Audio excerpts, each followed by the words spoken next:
Assalamualaikum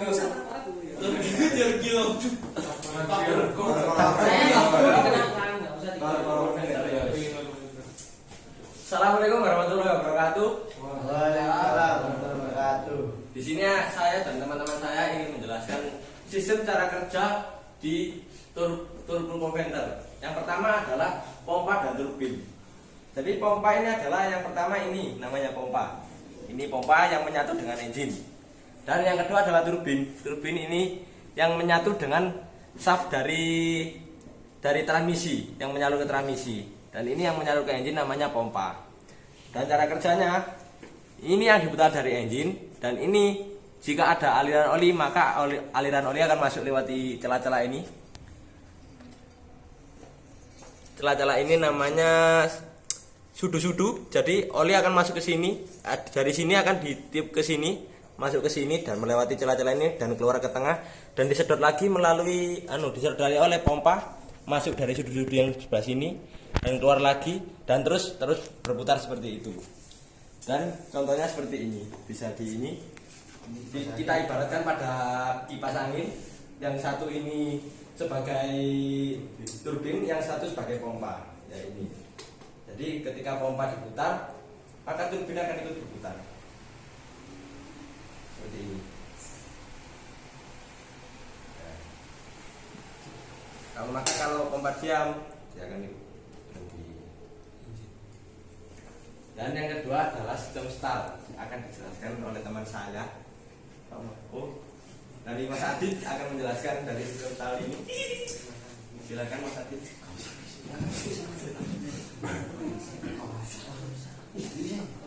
Saya akan menjelaskan sistem start.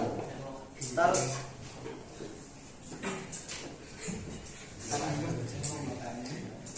terjadi karena adanya beban di turbin, sehingga turbin berhenti dan tidak membebani engine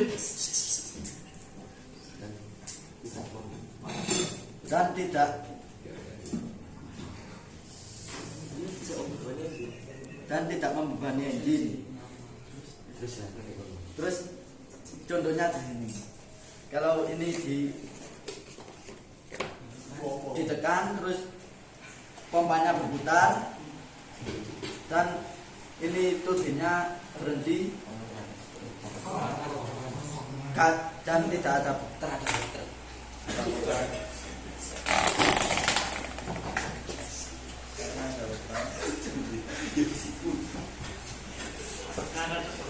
terus turbinnya berhenti dan ini engine tidak terbebani oleh turbin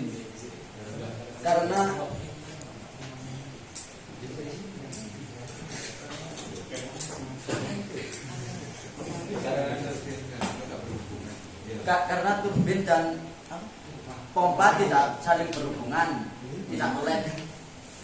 Ya itu kalau dimatikan ya.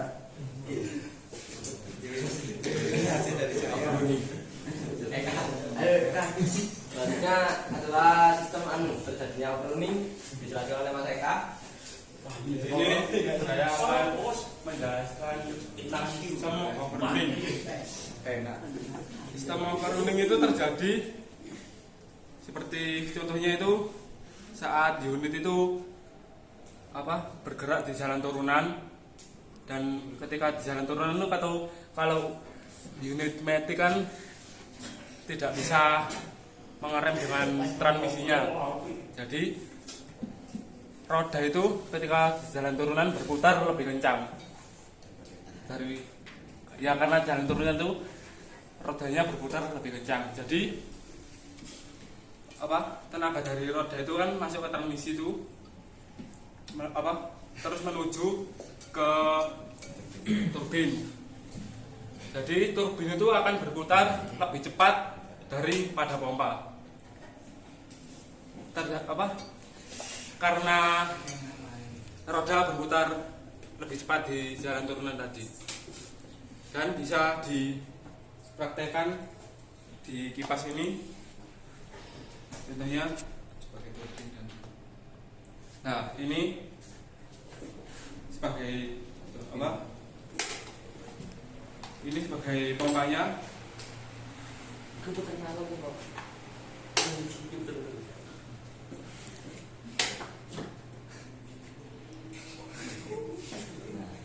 Nah, ini pompa.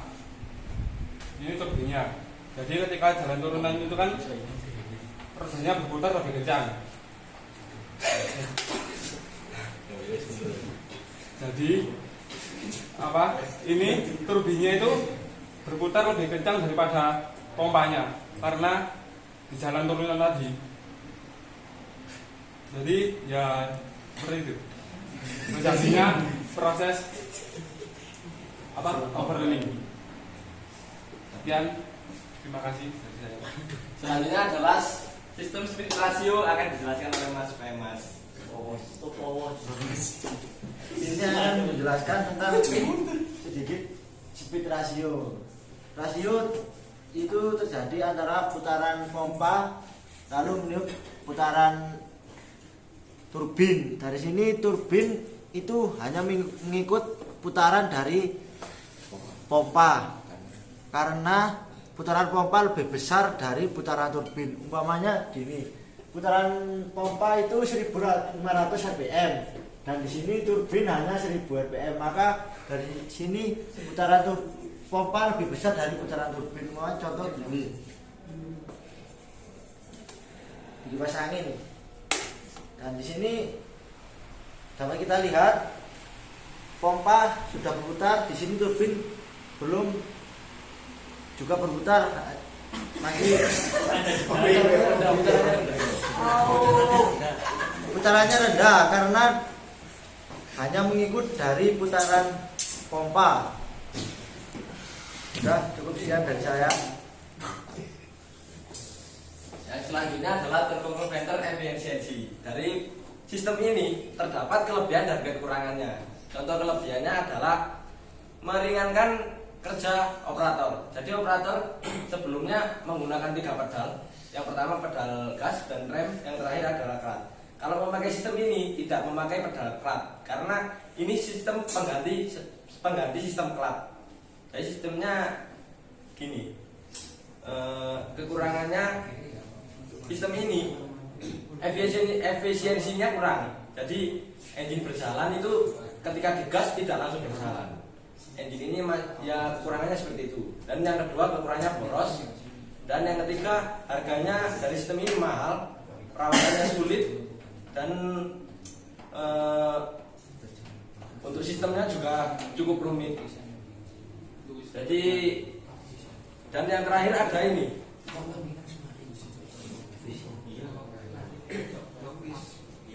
Yang terakhir adalah sistem lock. Di sini ada sistem lock namanya. Jadi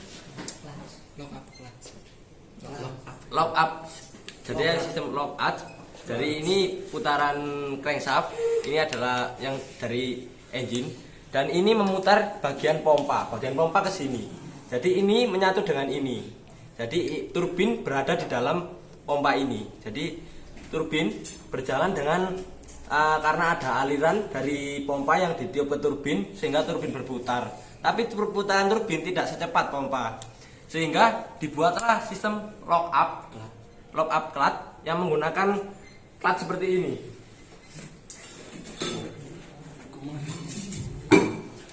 Sistem seperti ini. Yang ini namanya disk dan ini namanya clutch. Ya, yang ini berada di antara clutch. Jadi ini menyatu ke dalam rumahnya ini dan ini masuk ke dalam sini. Jadi ada gigi di dalam ini masuk ke dalam sini. Jadi ketika berjalan, ketika dia masih dalam posisi RPM rendah, dia tidak ada tekanan. Jadi masih bisa berputar dan putaran dari turbin tidak sama dengan putaran dari pompa karena pompa dari engine. Nah, mengapa dikasih lock ini? Ketika RPM tinggi, engine butuh akselerasi yang cukup sehingga sensor mengkodekan terhadap modul sehingga ada fluida yang menekan dari di sini, di sklat ini, sehingga di sklat ini ditekan sehingga dari turbin ini akan berputar mengikuti dari langsung dari crankshaft. Jadi tidak mengandalkan dari pompa lagi. Ya itulah, sekian penjelasan sedikit dari saya. Kurang lebihnya mohon maaf. Assalamualaikum warahmatullahi wabarakatuh. Waalaikumsalam. Yes.